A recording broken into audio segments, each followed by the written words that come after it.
আপনারা জানেন দেশনেত্রী বেগম খালেদা জিয়া সারা বাংলাদেশের মানুষের অভিভাবক। সকল রাজনৈতিক দলের নেতৃবৃন্দ, শীর্ষ নেতৃবৃন্দ ওনাকে শ্রদ্ধা করেন। একইভাবে উপদেষ্টা পরিষদের প্রধান উপদেষ্টা সহ সবাই শ্রদ্ধা করেন। অর্থাৎ বাংলাদেশের একমাত্র অভিভাবক। আজকে আমরা অভিভাবক হারা হয়ে গেলাম।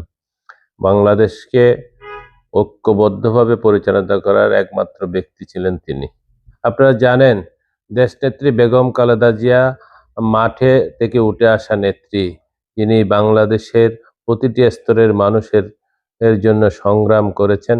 বিশেষভাবে বাংলাদেশকে গণতন্ত্রে পুনর্বর্তনের জন্য ৯০-এর স্বৈরাচার বিরোধী আন্দোলনে ওনার ভূমিকা ছিল প্রশংসনীয়। উনি তখন গৃহবধূ থেকে রাজনীতিবিদ এবং একজন আপোষহীন নেত্রী হিসেবে বাংলাদেশে প্রতিষ্ঠিত হয়েছিলেন।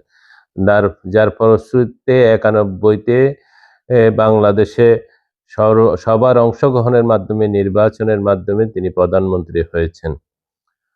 পরিশেষে বিভিন্ন সময় তিনি আন্দোলন সংগ্রাম থেকে শুরু করে দেশের ক্লান্তিকালে বিশেষ ভূমিকা পালন করেছেন এবং অভিভাবকের ভূমিকা পালন করেছেন।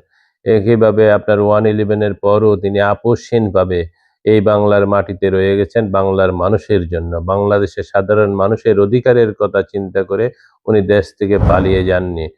উনি অ্যারেস্ট হয়েছেন, বাংলাদেশে থেকেছেন।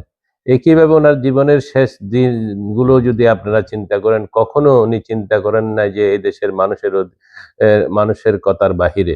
অর্থাৎ এই বাংলাদেশের মাটিকে উনি বেছে নিয়েছিলেন সবকিছুর ঊর্ধ্বে এবং বাংলাদেশের মাটিতে যত নির্যাতনের মুখও ১৭ বছরে উনি বাংলাদেশের মানুষের অধিকারের কথা চিন্তা করে এই বাংলাদেশে রয়ে গিয়েছিলেন।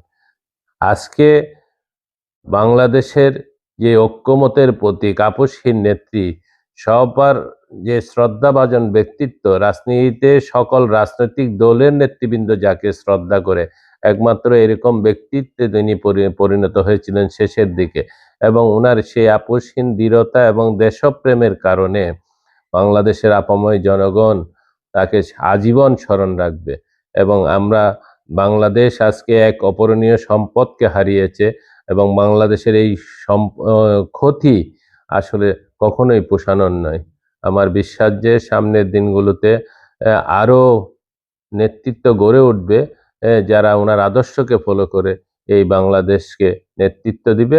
তখন দেখা যাবে যে এই বাংলাদেশ একটি অনন্য উন্নত দেশ হিসেবে প্রতিষ্ঠিত হবে। বিশেষভাবে ওনার পরিবারের সুযোগ্য সন্তান আছে, তারেক রহমানের নেতৃত্বে সামনে বাংলাদেশ একটা আদর্শ দেশ হিসেবে গড়ে উঠবে বলে আমরা বিশ্বাস করি। আমি আজকের আমাদের সকল কার্যক্রম কর্মসূচি স্থগিত করে ঘোষণা করলাম। সাথে সাথে আমাদের কেন্দ্রের সাথে যে সব প্রোগ্রামগুলো দিবে, এই প্রোগ্রামগুলো আমাদের এলাকায় এবং চট্টগ্রামের আশেপাশে যেসব আছে সবাইকে পালনের জন্য আমরা বিশেষভাবে অনুরোধ করব। সারা বাংলাদেশেও একইভাবে প্রতিপালিত হবে। সবাইকে জানাবো যে দেশনেত্রী বেগম খালেদা জিয়ার জন্য দোয়া করতে এবং ওনাকে যেন মহান রাব্বুল আলামিন বেহেশতে নসিব করে। আমরা সবাই সেই দোয়া করব।